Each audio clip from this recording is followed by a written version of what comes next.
And thank you, everybody, for joining us. It's very exciting to see you, and I'm really thrilled for this opportunity to introduce to you the new CEO of the Community Food Bank of New Jersey. And before I do that, I just wanted to tell you who I am. As you can see my little tag there, I'm Judy Spires, and I am the current chair of the board of the Community Food Bank of New Jersey.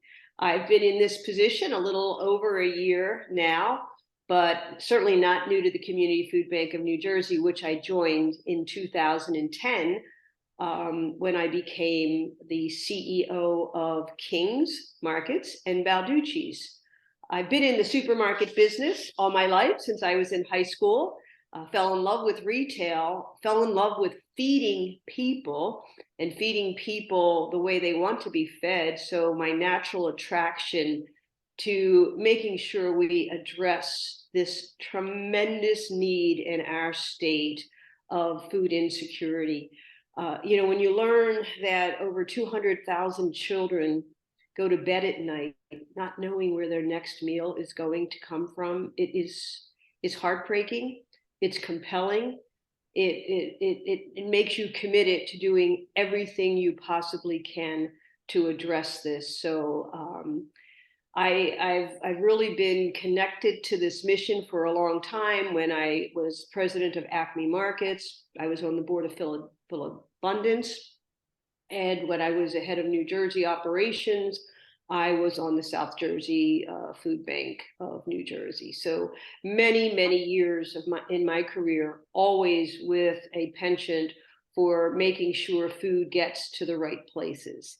And it's thrilling that I have a partner in the business now, our CEO, Elizabeth, who brings so much talent and so much passion and so much drive for the same thing. So if you'll permit me, I'm going to give you a little brief overview of her amazing background. But Elizabeth McCarthy was born and raised in New Jersey. So we claim her as her own, homegrown, right? Jersey grown, just as I am.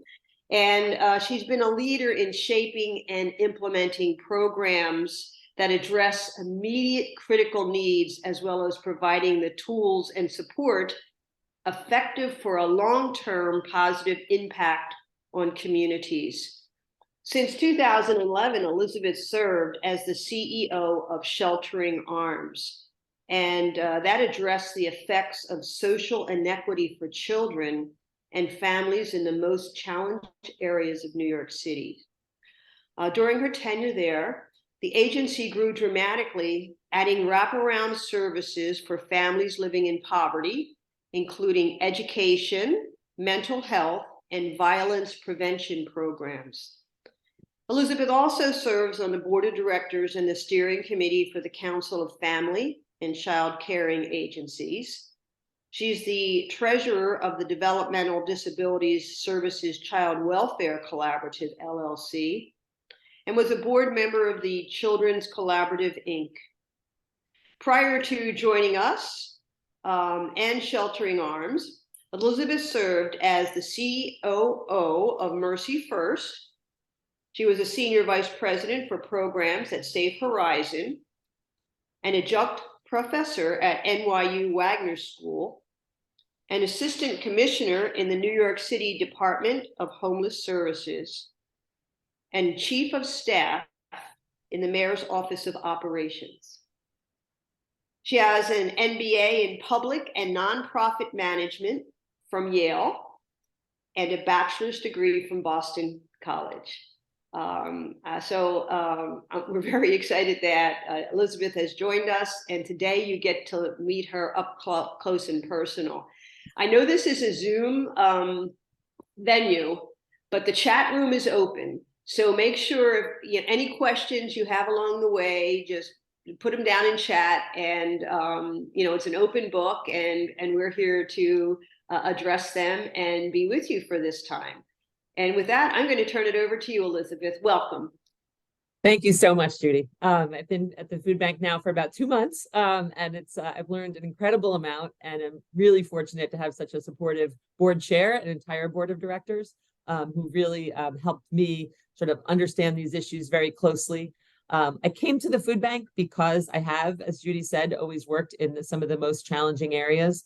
And during the pandemic in particular, really saw how much the very basic needs like food were sort of fundamental. Before you could even get to education, before you could even get to mental health, we really had to start assisting people with those very concrete needs. And so when I first heard about the food bank job, was really intrigued by the fact that their strategic plan, which I'll get into in a few minutes, was really focusing on that. So yes, we distributed over 100 million pounds of food last year, but the important numbers that we want to look at are one of the ones Judy mentioned, the 200,000 children, the 750,000 people in New Jersey who are food insecure. In one of the wealthiest states in the country, I think we can all agree that we should do better. And so was really interested in this opportunity to really think about how do we set there's a very ambitious goal to reduce food insecurity by 50% in the state of New Jersey by the year 2030. Obviously, we will not be able to do that alone.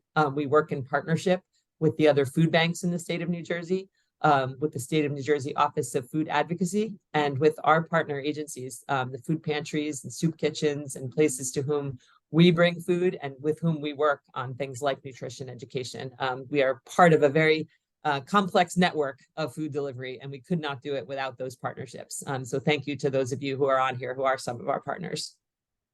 I think we're going to share some details about the strategic plan, and then I will definitely have time for Q&A, whether it's about the plan or about other things. So I think we're going to have some slides to share. There we go. So the strategic planning process, as I said, most of it took place before I got here, so I can't take credit, but it was an incredibly extensive process with many, many stakeholders interviewed. We had pro bono assistance from the Boston Consulting Group to really help us think about what are the ways to sort of categorize our work, what are some goals that we can set, and really heard from people throughout the network about what they saw as the strengths of the community food bank and the opportunities that we have, and some of the challenges and things that we know that we can do better. One of the things we're very excited about is we're going to have a new partner collaboration committee.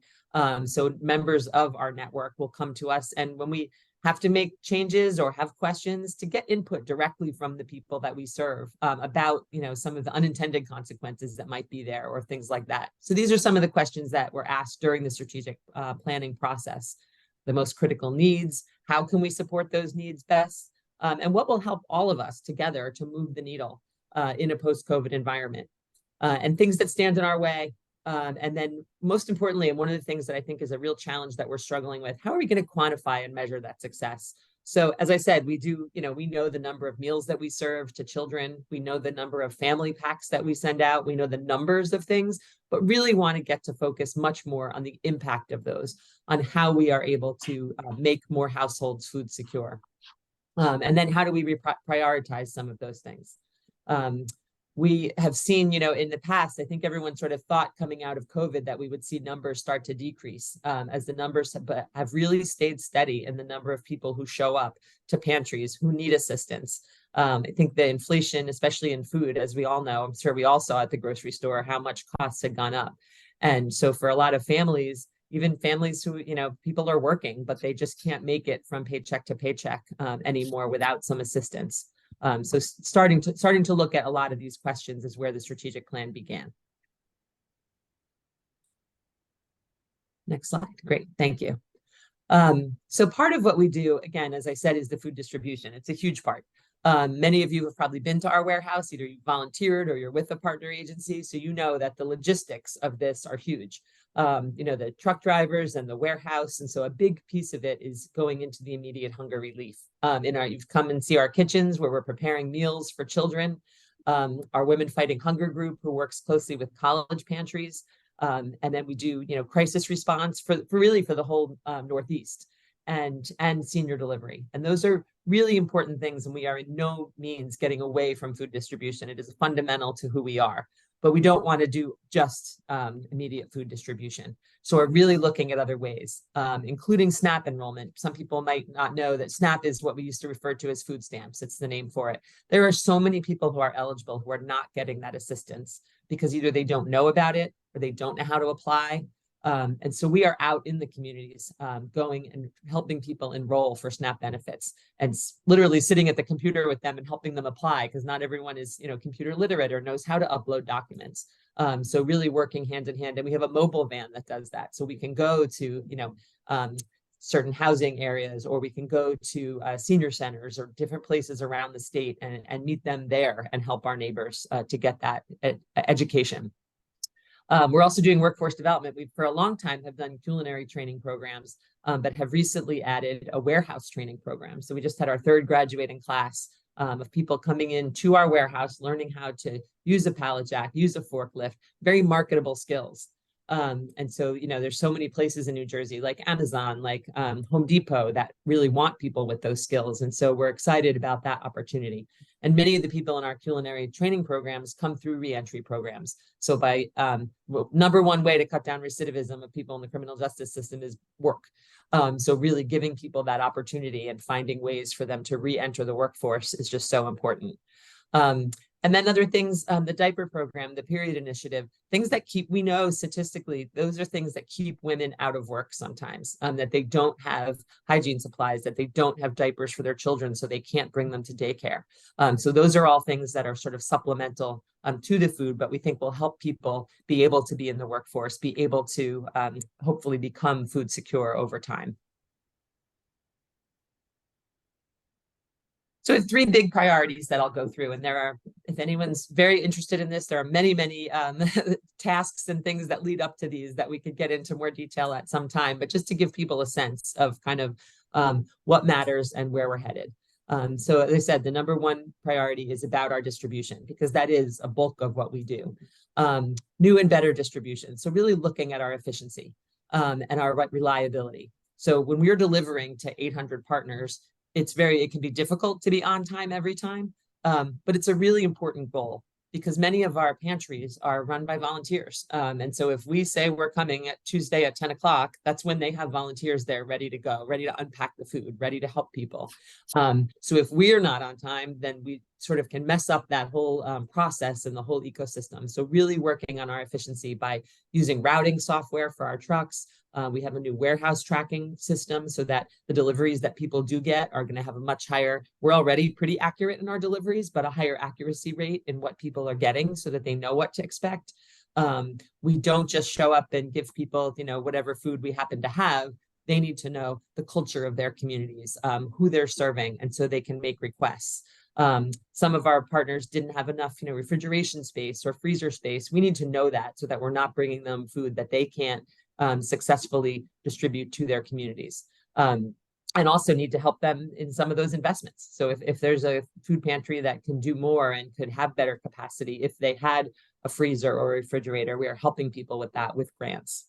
So we call it a food and approach. It can't just be food. So if we go to many of our partners or to our own pantry down in Egg Harbor Township, you'll see that it's not just food. It is training people on, as I mentioned, the job training, but teaching people about nutrition, teaching people about SNAP, about financial literacy, sometimes exposing them to new foods. So, sometimes there is produce that we get that people are saying, well, I don't know what to do with a butternut squash. Well, we'll give them a recipe, show them a cooking lesson. Over about a third of what we distribute now is fresh produce, which we're incredibly proud of, because that is what people really wanted for their families. I think there's kind of a misconception sometimes that, poorer people have bad nutrition because they just make bad choices. No, it's a choice because they didn't have a choice. And so giving people that choice and making sure that people can get protein, get fresh produce for their families is a way to help their children develop healthier lives also. And then really looking at where are we not meeting the need. So which are the communities that are most in need of our services? Starting to map that out, just meeting with the state advocacy office earlier and talking about how we could maybe do some of that together, mapping our services and the areas where we might need to target more or different services over time.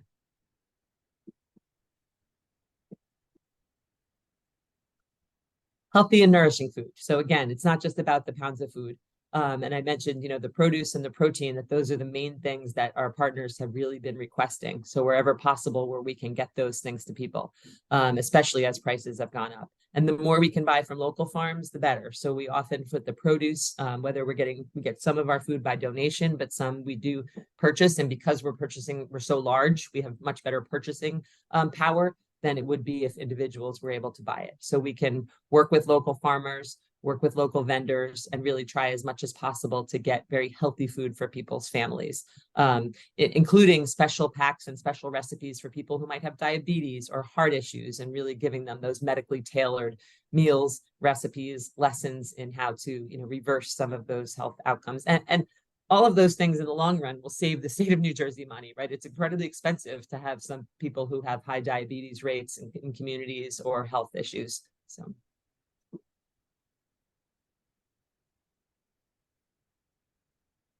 And our third big priority is really to improve. We have done a lot of advocacy and are activists in this work, but continuing that and really serving as a catalyst for change. And this in particular is something we cannot do alone. So we're working with the other food banks, with the Office of Food Advocacy, really working with our partners, making sure New Jersey is actually a state that has really committed to this issue. We are lucky that we have leadership that have can put money towards it, worked on policy. We have higher SNAP benefits than a lot of other states. When I talk to people across the Feeding America network, we consistently hear that for many of them, it's a struggle to get their government to buy into helping with this issue of food insecurity. We do not have that issue in New Jersey, luckily. But we also know that can change over time, that we need to make sure that we are still impressing upon people just how important this is, and that the issue hasn't gone away. I think again, I mentioned, post-COVID, I think a lot of people thought this issue would subside, and it really just hasn't, because of prices, because it is a very expensive place to live, part of the country to live. So really making sure that we stay in touch with government partners, that we are always working with them to think of the unintended consequences that some bills might have or that things can have on people living in poverty, and making sure that we decrease that number, that 750,000 people who are food insecure. We really do want to cut that by 50% by the year 2030. So that is in broad strokes. No small task, of course, but we know that we will be working in a network of partners. We know that our board of directors is very committed to this plan. And so over the next 4 to 5 years, hope to implement many strategies that will help support these initiatives and make sure that we can see some serious change and some systemic change.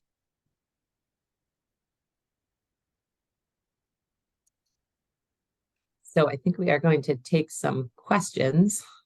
Thank you, Elizabeth. And I just wanted to add, we are very excited about our strategic plan because it does give us a roadmap for where our areas of concentration are. And when we're talking to you, our broader community, to be able to expand upon it further, answer your questions. And so really feel free to ask anything. There's no question that is off the table here. We really want you to know and understand and really feel good about the strategic plan and the Community Food Bank of New Jersey as we work to, and I loved the last slide up there with our favorite politician there, and it doesn't say fighting food insecurity, it says strengthening food security, right? That this is something that's doable. We are, as Elizabeth said, such a very wealthy state, and I am confident that community by community we can address this and achieve what we've set out on this mission, is to and strengthen the food insecurity and the lives of everybody in the state. So come on, ask Elizabeth your questions, and if you have any for me as well. All right, we have some questions in the chat. We have a question that says, where are you getting most of your fresh produce? Good question. We get our produce from a number of places. As I mentioned, there is an initiative in New Jersey to try to get as much as possible from small farmers. We are just really getting started in some of that. Most of our produce, though, is domestic. Any government funding that we use for produce is domestic. So We do use some donated funds for things. It's hard to get some products like avocados and things domestically. So some things we do go beyond the US, but really trying to focus as much as possible, first on New Jersey, second on domestic, and then moving from there if we really need to for certain products going beyond that. But I would say right now, most is probably not from New Jersey, but the goal is to increase the amount that we have from New Jersey over time. And if anybody else has questions, I know that we've disabled the chat, so please direct your questions to the Q&A box and we will answer them live. About workforce development, I'll just say there's a question about our workforce development program and if we do computer skills. And yes, even for people who are working in the culinary program or in the warehouse program, we do some computer skills, some financial literacy, some nutritional education. So it is, but we probably could do more, quite honestly, in terms of computer skills, because I think you're right. The person who asked the question, thank you for that. I think you're right that that is something that no matter what your job is these days, I mean, even our truck drivers have to be able to use the apps on their phone in terms of the tracking and those kind of things. So it's a very good point, and we will make sure that, you know, we're doing enough in terms of computer programs.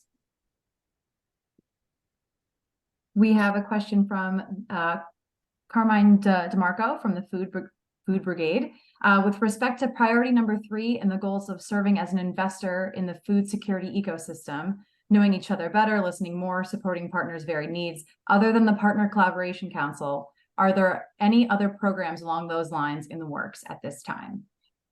Yes, so good question. It is a vast, as you know, Carmine, of a vast network of partners. So we are trying to make sure we can't have everyone on a council, but make sure that we are sort of visiting them more often, doing some surveys. I know some people are like, I've been surveyed to death, I don't want any more of that. But in some cases, it is really helpful for us to be out interviewing both neighbors and partners and making sure that we have better communication.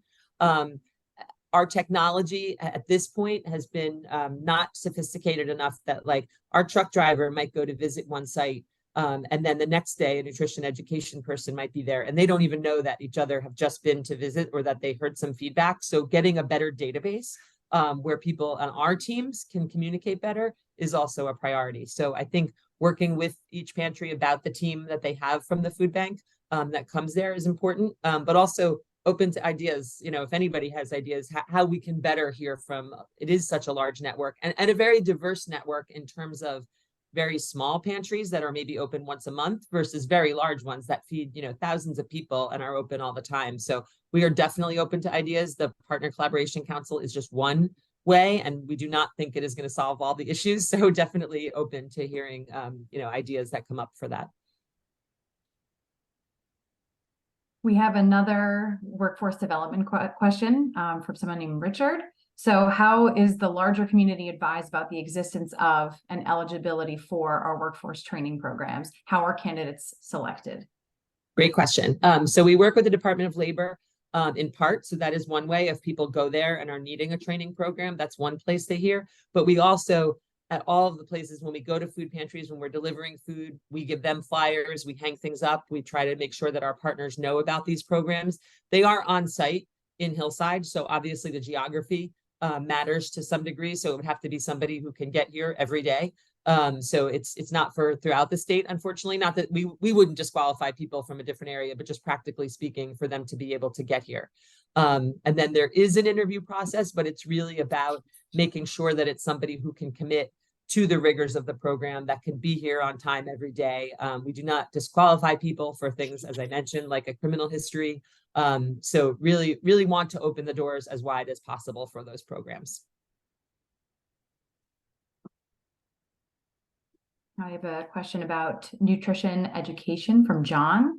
Are there any attempts to correlate nutritional education to look at chronic medical conditions, how nutrition can prevent or stave off progression? Yes, and we've done that in a small program, a pilot at this point. I mean, we distribute a lot of meals that are specifically for people with diabetes, but in one program, we actually were able to track the people that were using those meals regularly. And we do have data that showed that in some cases, could completely reverse if it was pre-diabetes, or at least make their diabetes much more manageable. It's a small, at this point, it's a pretty small data set, but something that we were excited to see, that there actually is, through diet, that we can make a difference. And so are looking to expand some of that. All right, we have a question about our partner food distribution. So how is food distribution tailored to their culture? Do they make special requests for grocery bag distribution, or do persons personally shop in a distribution center? Yeah, it's a great question. And choice is something that we think a lot about for different cultures, for different dietary needs, and just for different choices. So that people, like any of us, want to choose what kind of food we're going to have for dinner. We expect that our neighbors should have that same option. Some pantries are equipped to do that at this point, and some are not.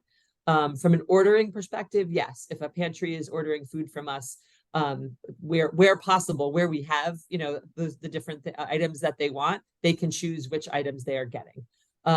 But then some pantries are still, during COVID, it was very difficult to do choice because people have to come into the pantry for that. And so a lot of places sort of went back to giving people prepackaged food packages. But I know for us in Egg Harbor Township, we recently went back to being a choice pantry, which means that people come into the pantry and are walked with a volunteer in a cart and can choose which food they want and don't want. We think it provides people with so much more dignity. It honestly, it helps from waste, because if people were being given food that their children don't want, that they don't want, we assume that some of that was being thrown out. So it is certainly the ideal and the best practice to be able to have choice. And we're trying very hard to work towards that throughout our network.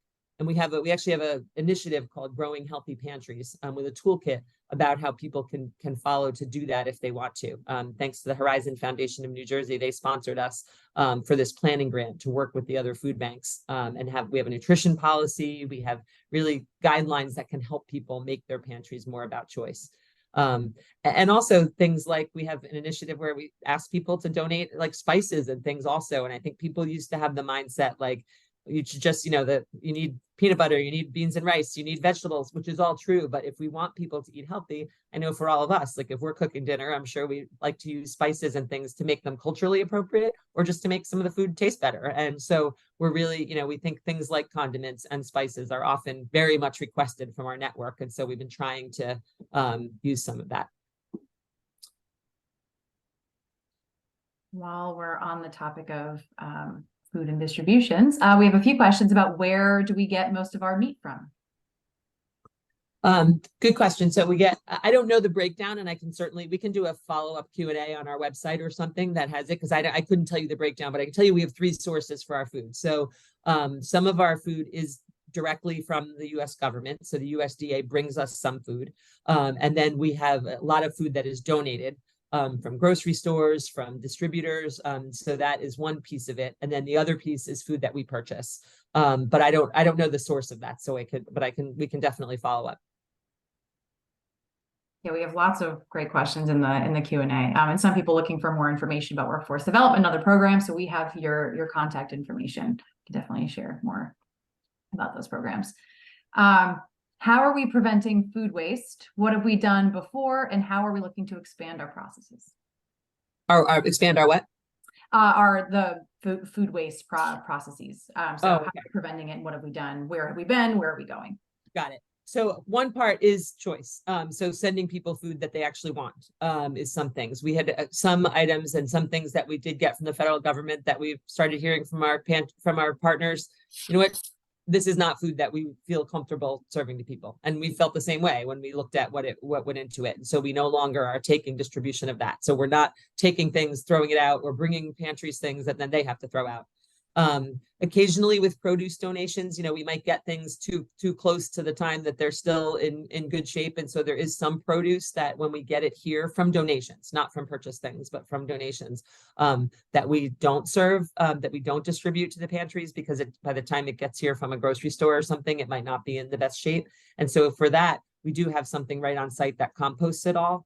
It actually, it's kind of an incredible machine. If you're if you're touring the warehouse, you could come see it. Breaks everything down and just puts it into the soil. So we are wasting as little as possible. There's clearly still some waste just in food distribution in general. If you get things that are expired or have, sort of are not in the prime condition that we would want to serve for produce.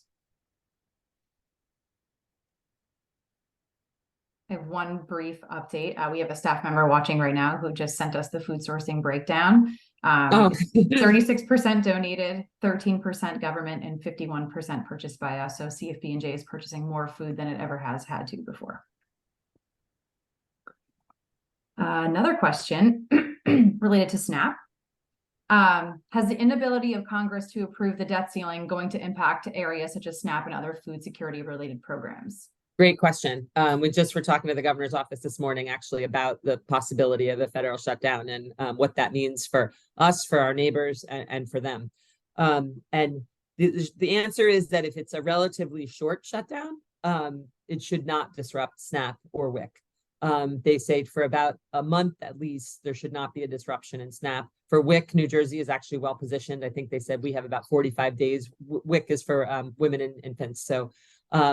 So we think they have about 45 days there where the funding does not get disrupted. So we just have to hope that if there is a shutdown, that it's short. After that, it would become problematic, and there would have to be hopefully some sort of disaster funding approved. But we all know that not everybody is that everyone's not necessarily in agreement right now on a lot of these issues. And so it's hard to know if they would be in agreement on disaster relief.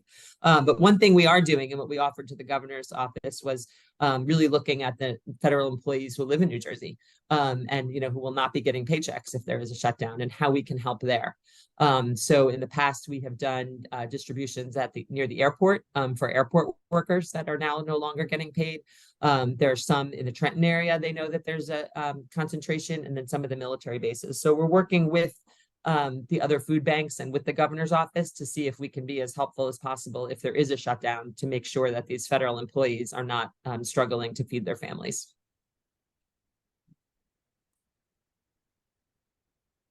All right, we have a question from probably going back to our some of the items you had mentioned before, but this is from Corey. What initiatives are planned to encourage donors to donate more nutritious foods versus excessive bakery items or sugared sweetened beverages? Yeah, it's a great question. And we don't say no to any, bakery items or sweetened beverages, because of course, kids, there's nothing wrong with kids having cookies now and then, those kind of things. We want to be able to offer that, but we do have a constant dialogue with the donations, with the donors, about the kinds of foods that we prioritize. So when they have produce, it's wonderful if we can get that donated. If they have, even if it is canned or shelf-stable things, if they can give us more things like beans, or we have canned salmon. I was working briefly at our mobile pantry down in South Jersey last week, and the canned salmon, canned tuna, peanut butter, those are things that are really what our neighbors really want for their children to get some of that protein. So we do have a dialogue with them. Obviously, they're donating, things that they know that they can't sell in many cases. So we do get bakery items for sure. But we do make sure that they understand our priorities. When we finalize our nutrition policy, we will be distributing it to them also, so that they see our priorities and why those are the most important foods to choose. But again, we don't say that there's any food that people should never have, right? So there's kind of things to choose frequently, things to choose sometimes, and things to choose rarely. And that would be where the sweets and bakery items come in. But I don't think anybody thinks we have to get rid of them entirely. All right, another food question. Since we are gearing towards healthy eating, could we eliminate canned vegetables or focus on low sodium for our clients? Yes, and we do try to.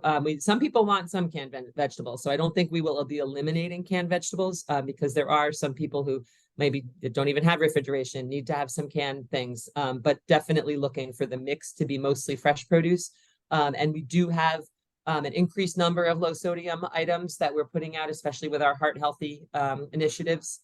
So yes, we will certainly try to prioritize those things, but have found that things that I hadn't even thought of, honestly, with, when we order canned things, people as much as possible want the cans that have the pop top. Not everybody has a can opener. Not everyone has. So really, that's the times where listening to our neighbors is just so incredibly important.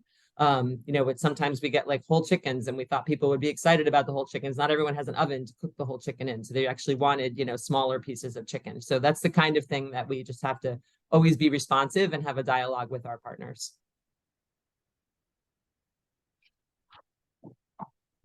We have another question. There is a misconception that people who need the support of the food bank live in an inner city or in under-resourced areas? What is the data telling you?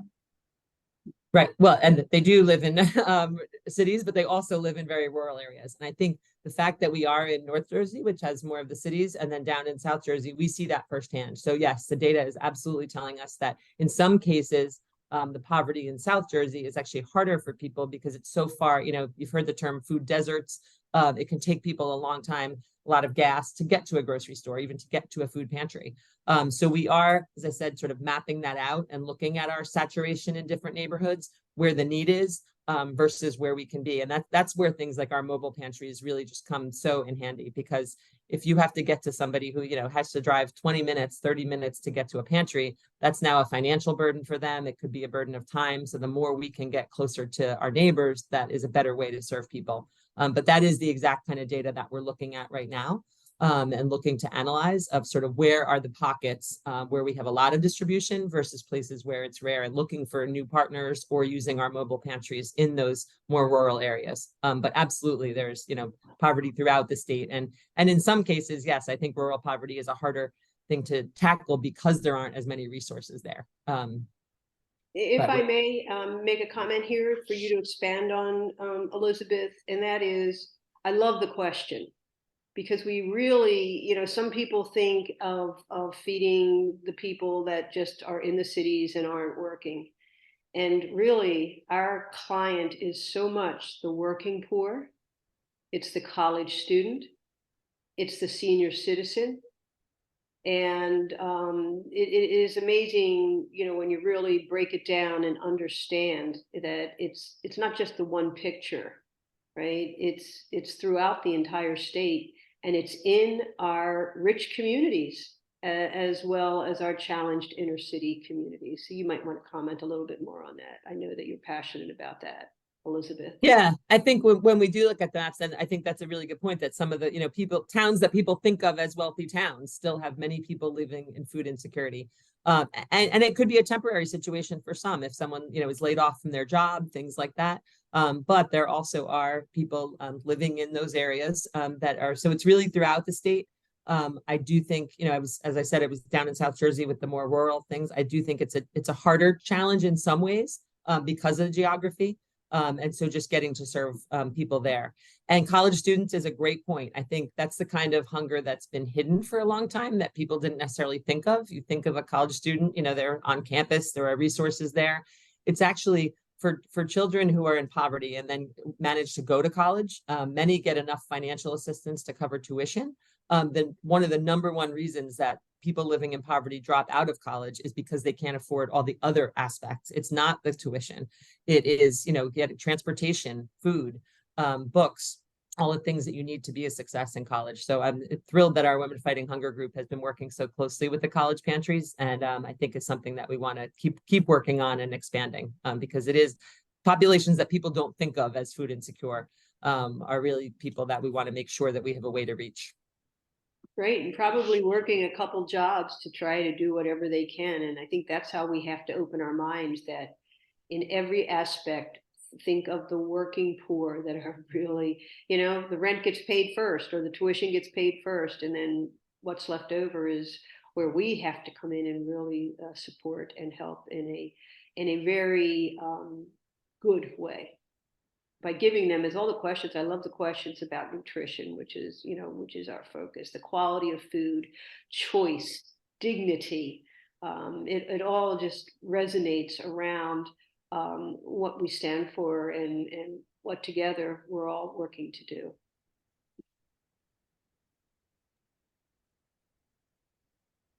Did you have anything? I have a question that sort of relates to what Judy just said, actually. Oh, go ahead.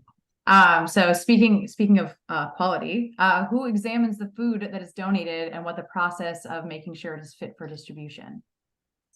We have a team internally that the donated foods and distribution is hard because sometimes we go to a site, we don't even know yet what they're going to donate. So we could go to, one of the grocery stores or Amazon or somebody who's doing a donation. We don't know until we get there what they're going to be donating. But so we do bring it back and it is all inspected. So there's a team of people internally that do that.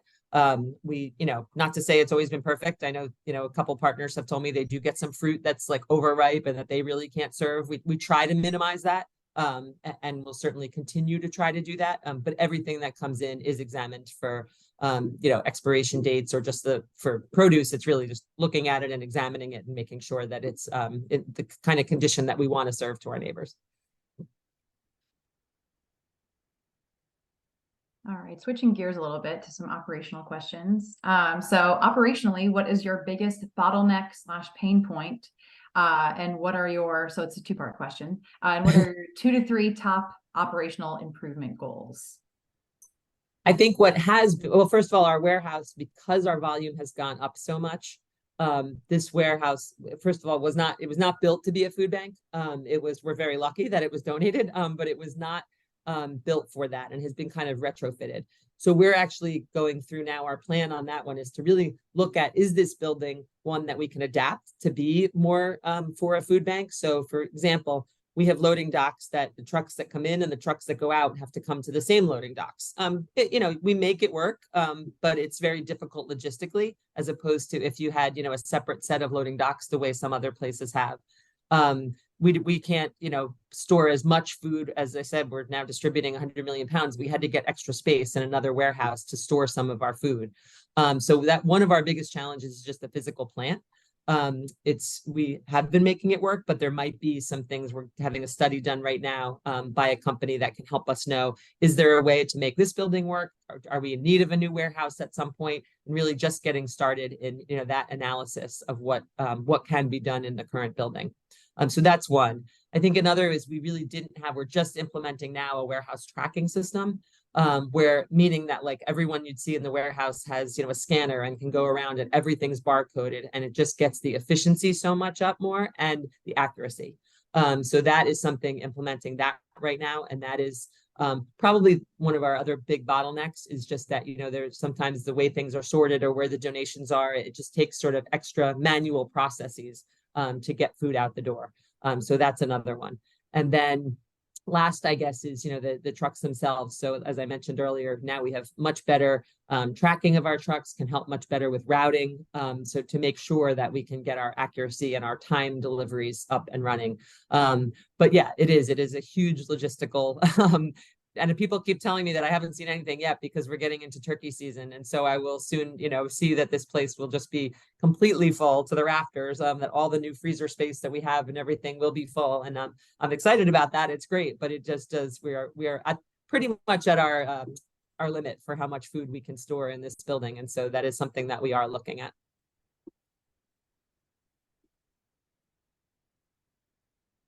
We are going back here. So someone asked a follow-up question on regard to food waste. So back to food waste, any thoughts on the bread problem? As a pantry operator, our gleaning programs get 50% bread in every donation that gets tossed because it is just too much. Could we ask them, can we ask for them to figure out something separately from donating?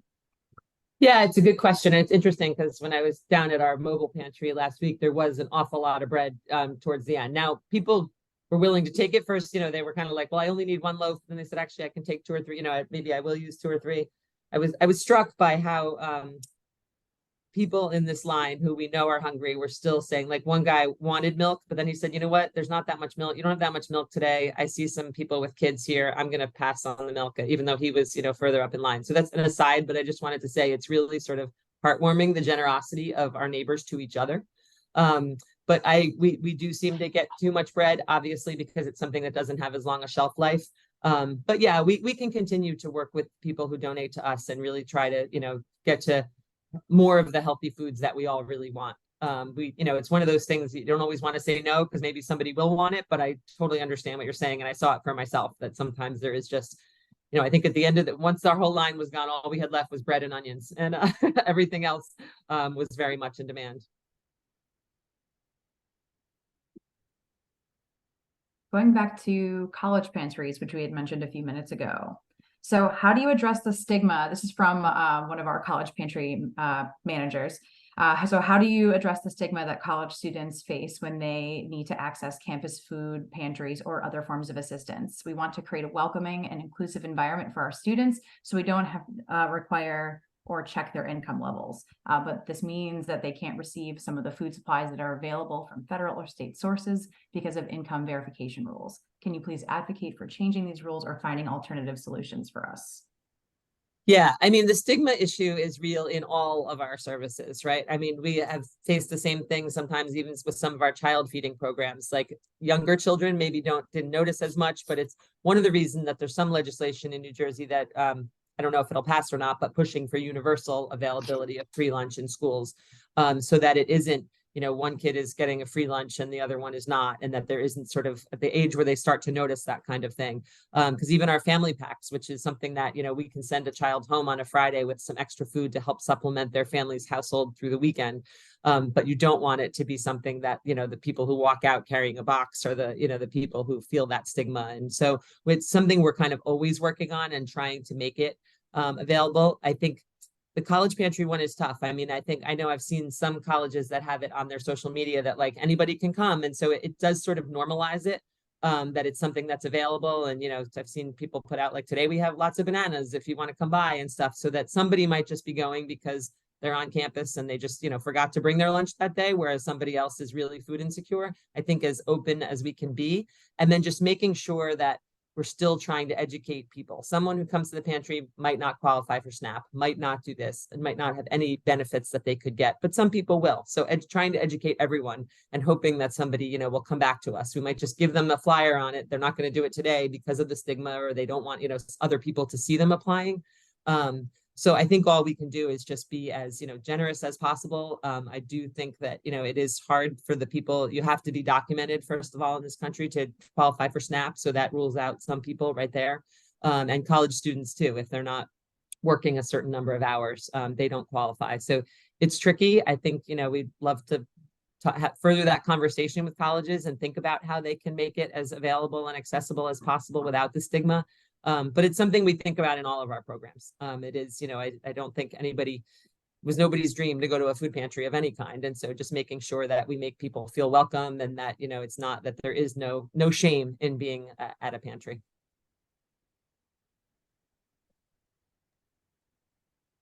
All right, back to fresh produce. So what is the process / who are you working with to increase the amount of Jersey fresh produce you can source? Will there be more food hubs or co-ops established to reduce barriers for purchasing Jersey fresh? We hope that there will be more hubs, but that's one of the things we're looking about in our distribution. We are working with the state. So that's an initiative that is from the state about trying to get to more of the local farms.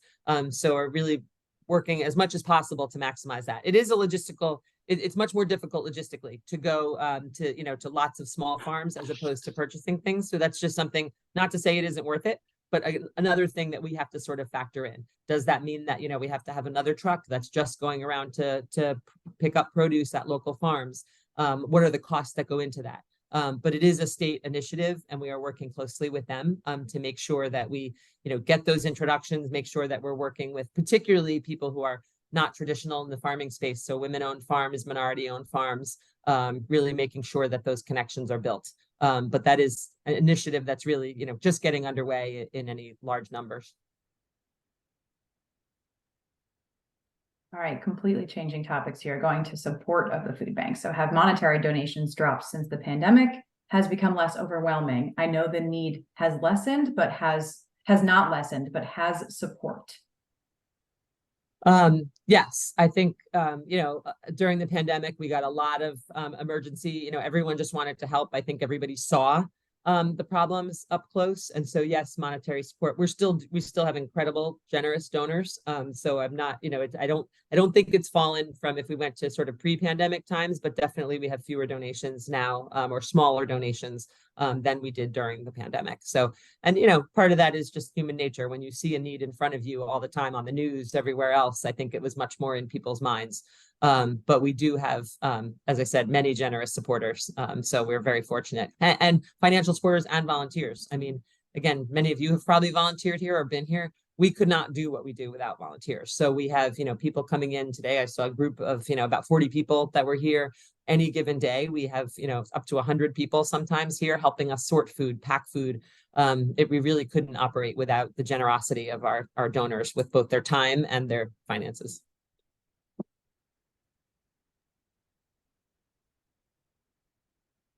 So what are you doing? What are you seeing and doing to address food insecurity among older adults, especially those with mobility and transportation challenges? Yeah, it's actually one of the fastest growing group of people who are food insecure is seniors, which is heartbreaking. So I think what we're doing is working with some of our pantry network, but also with our mobile van, our pantry. So we actually go to some senior centers with our mobile pantry. If there are accessibility issues, luckily, usually people in the senior center or something know who those people are and can help them. If they can come to the pantry but can't, carry things to their car or can't, do that, obviously we help with those things.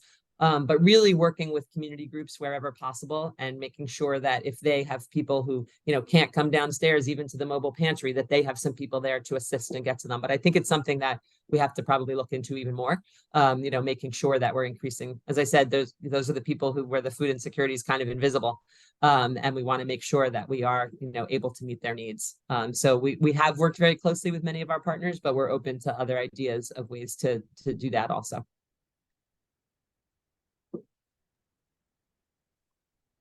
Going back to some South Jersey specific questions. So high rents have caused many in South Jersey communities to live in motels and hotels. How have we tailored our offerings to ensure that nutritional needs are being met? Yeah, great question. It's even worse than that because they're living in hotels and motels during the most of the year, but then in the summer are often evicted because those hotels and motels want people who are, coming for beach access and, for vacations. And so we found that some of those populations, when they have to leave the motels for 2 or 3 months, are either, double, tripling up with other families at places or, living on the boardwalk or in tents. And so really continuing to reach them. What we do is make sure we do go to the motels and hotels when people are living there with our mobile pantry. But make sure that they know where to find us if they're not going to still be at that motel. So we do have a schedule and are at certain, our mobile pantry is at certain places, like we're at the dollar store in Ventnor, on certain days of the month, and people know that and can call our phone number if they don't know. Or we have, QR codes if someone does have a smartphone and can access that. So there are many ways that they can find us if we can't find them. But we do try to work closely with community groups who know where some of their neighbors have gone if they are evicted from the motels. I know there were some tent cities that were, kind of set up for the summer for people who were unhoused. And we try to meet their needs and make sure they know where to find us and their food. And that's another example when I said, some people don't have a pop top. We need some things that don't have to be cooked, right? So that if somebody is unhoused at the moment, that they have foods that they can eat and hopefully get enough nutrition without having to cook. So I just want to mention that we are close to the top of the hour, so we're going to cut it off at 1 o'clock. However, we still have more than 30 unanswered questions in the chat, so we will answer those via email following the conclusion of our webinar. So I think we have time for one more. So going back to the strategic plan, so with the food and approach that calls for providing more than food, is there support available from CFBNJ to fund the program if we decide to have a staff person heading that program? In some cases, yes. So if it sounds like that's from one of our partners. We do have a round of grants right now. Staff is one of the harder things for like permanent staff for us to fund, only because we don't know in the next years how much funding we'll have available for grants. But if you think that would be something that could build your capacity, that's really what we've been trying to do with those grants. So if you need your staff person, or it could be that we could partner with you and we could have a staff person that could come at certain times to do some of that, the SNAP ed or nutritional ed. So without knowing the specifics, I can't say definitely yes, but the good news is I also wouldn't say definitely no, because we do have, we are investing in our partners and trying to increase capacity. And that's something we definitely think the food and approach is very important. And that anytime people are coming for food, that they're also being offered, obviously not forcing people to have nutrition education or to be, see if they're eligible for SNAP and help them to apply. So definitely a conversation we should continue. Great, we can answer the rest of them. I don't know if you have any other concluding remarks before we wrap up, or I can give you another question before we. Yeah, no, I will. I mean, I think they're all really good questions. We clearly have a very educated background, and so that's wonderful of people who are here. I really just appreciate it. We want to work closely with our partners, and so, like I said, yes, we're going to have the council set up, but please give us other ideas of ways that we can communicate better with you.